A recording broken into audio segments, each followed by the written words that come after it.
We're happy to give you confirmation that your inner being exists and that you have access to it and that you are receiving the vibration of it and you are accurately translating it. Our encouragement to you is that you have fun with it. There's not something that you are assigned to do with it. It has come in response to your personal requests and will be whatever you want it to be as long as you want it to be it. There's not some assignment. There's not something that you've got to do. There's not something that Source even wants you to do. It's just you finding alignment, and it's for the fulfillment and satisfaction of that which you want. The interesting thing about trying to explain this is that this is a vibration that is not words. And so the words are found by translators like Esther and like you. And so when you are receiving a vibration, you'll find words that match that vibration, especially if you're willing to continue to do it.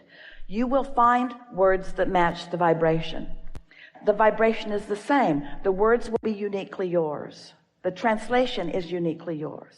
What Abraham is Esther's verbal translation of the vibration of Abraham. Everyone has access to this. Everyone has access to infinite intelligence. Everyone can get into the receptive mode. Everyone can release resistance enough to get into that frequency where you can begin to receive and consistently do it. Yeah. Esther is auditory. She receives the vibration and translates it into the word equivalent. Some are visionary. They sense the vibration and translate it into something that is visual. More and more and more and more are finding themselves in the receptive mode. You just gotta accept that there's more going on than what you can physically explain. You're brilliant and beautiful, but the whole bunch of you haven't managed to scrape enough dirt together to launch another moon into orbit. There is a consciousness that is large and that is larger than the physicality that you know. And so when you begin to get your thoughts around that, by exploring vibration, and by exploring vibration in the only real way that you can understand it, which is through emotion, and then tuning yourself by caring about the way you feel emotionally to the frequency of that which you are, the clarity that then begins to come forth is undeniable. You just don't question when you get tuned in to that frequency, you see. This alignment, it either is or it isn't in the moment, depending upon what you've got going on vibrationally.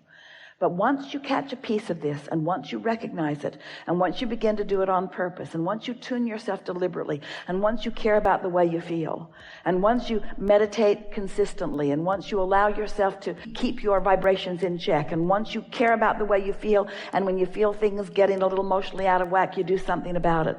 Once you begin to gain control of your own vibration and the momentum becomes something that is really consistent, then you become a consistent enough translator of the vibration that you yourself don't doubt it. In the early days, Esther would say, Abraham, am I speaking clearly your words? And every single time our answer to her was yes, even though we knew that her clarity was going to get stronger and stronger and stronger and stronger. Not once did we say, yes, you're doing good, but it'll get better, because she would have focused on what's wrong with what I'm already doing. In other words, it just gets better and better and better until in time, if you were say to Esther, Esther, do you have an inner being? She'd say, yeah. And does your inner being have a name? And Esther would say, the best name that they've been able to give me is Abraham. And you would say, and who is Abraham? And Esther would say, well, my understanding is that it's a collective consciousness, and that has been my experience, because sometimes the conversation is very broad and sometimes it's very narrow. Sometimes it's general, sometimes it's specific. Sometimes it's about the mass consciousness in general. If you said to Esther, are you sure that you're receiving Abraham? She would say, there is no question whatsoever within me, because the clarity that comes through me when I'm in alignment with Abraham is profound and wonderful and unmistakable and undeniable, you see. But it wasn't always that way with Esther. In the beginning, she'd say to Jerry, did that make any sense? And Jerry'd say, oh boy, did that make sense? You need to listen back to this recording. It made more sense than anything that I've ever heard.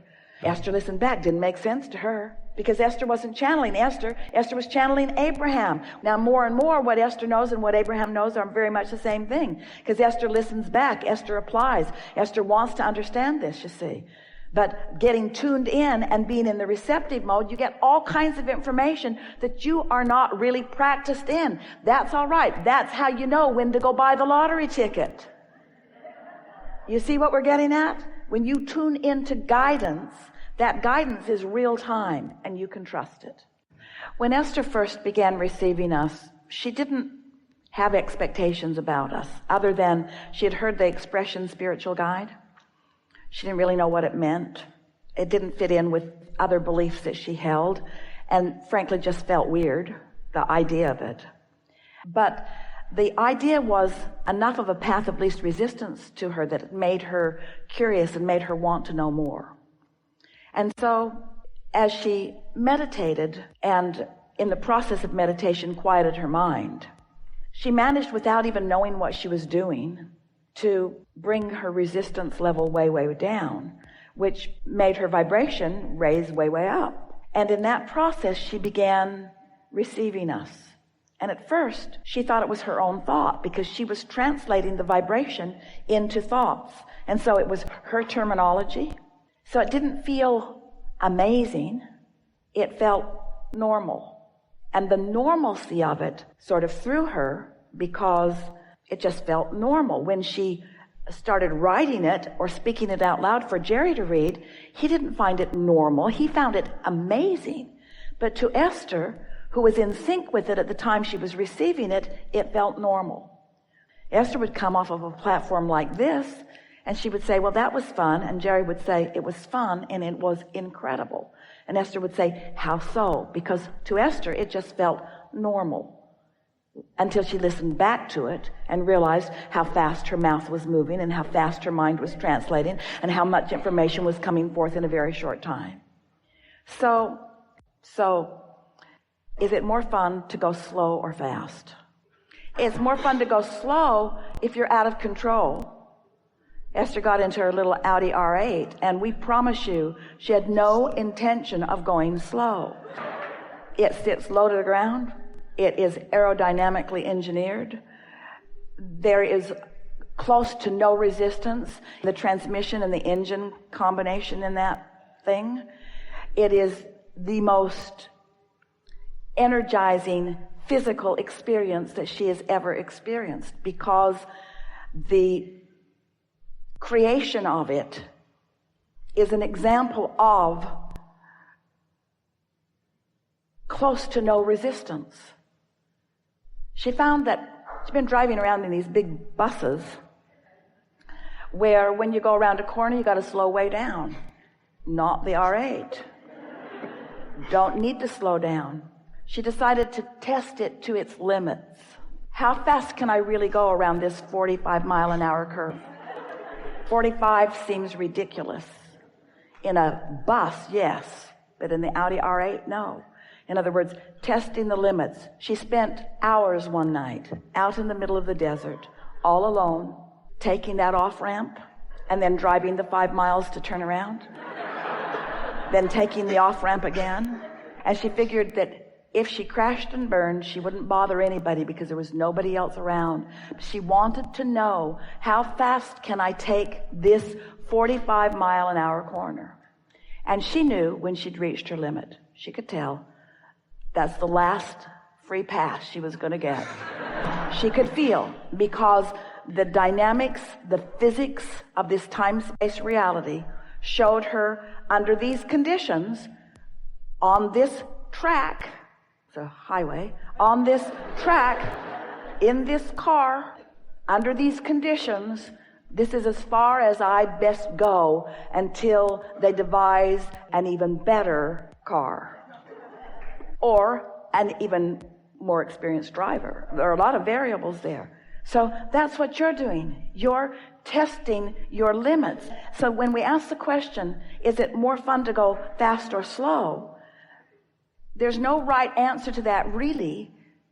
Conceptually, fast always feels better, provided there's no resistance.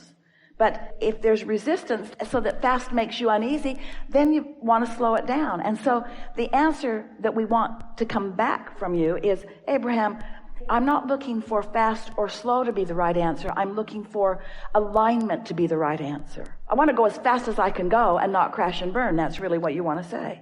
I want the energy to go as fast as it can go and me not offer resistance. So if you've got a belief that has a lot of resistance in it and you beat the drum of a desire, you're setting yourself up for a tug of war, because as you amplify your desire, given the resistance that you hold, now there's more resistance within you and you're not having a fun ride. And so we don't ever want you to believe that your work is to slow down the desire, because you can't really slow it down. But don't try to amp your desire faster than the boundaries of your resistance. Can you hear what we're getting at? The true work is in the releasing of resistance. The true work is in meditating. The true work is in putting your feet in the bay. Your true work is in getting outside and finding yourself happy with nature. Your true work is anything and everything that you can do to bring yourself into alignment with who you really are. So you heard us say that the source within you, your inner being, knows where you are in relationship to everything you want, and is giving you the information that you need, is revealing it to you. You just got to get in the receptive mode. And the path of least resistance, the only reason that there is resistance on your path is because you put it there. But no worries, Source can always get around the resistance that you've put on your path. So every now and again, Esther will say, Abraham, that was just remarkable, and that was just unbelievable. She doesn't mean it's unbelievable, because as it happened, she's now believing it. She just means this was formerly unbelievable, and even now it's happened, sort of hard to believe. And we say, Esther, we keep your earth spinning in its perfect orbit, in perfect proximity with other planets. We think we can guide you to a scratch-off ticket.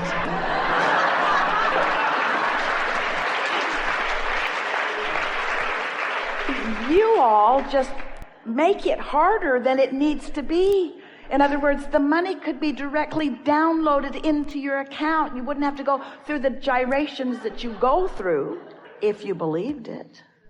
Was it so specific, or was it engineered to get around the resistance that you had in place? Ooh, hear that. It was engineered to get around the resistance that you always have in place. There's always some resistance. It's okay. It's okay. Just try not to wallow in it. And because there's a part of you that still thinks that that was a little bit of chance. In other words, sort of random, and the lottery ticket sort of random, and all sort of random, and nothing's random. Nothing's random. You're good. You're just letting it in as best you can. But when you have experiences like that, and you acknowledge them, and you make the correlation between your desire and your emotion and the inspired action that came as a result of that, before long you can begin to chart a very specific, very cognizant, aware pattern of how it unfolds. And everyone here got it. In other words, it's really easy to understand that.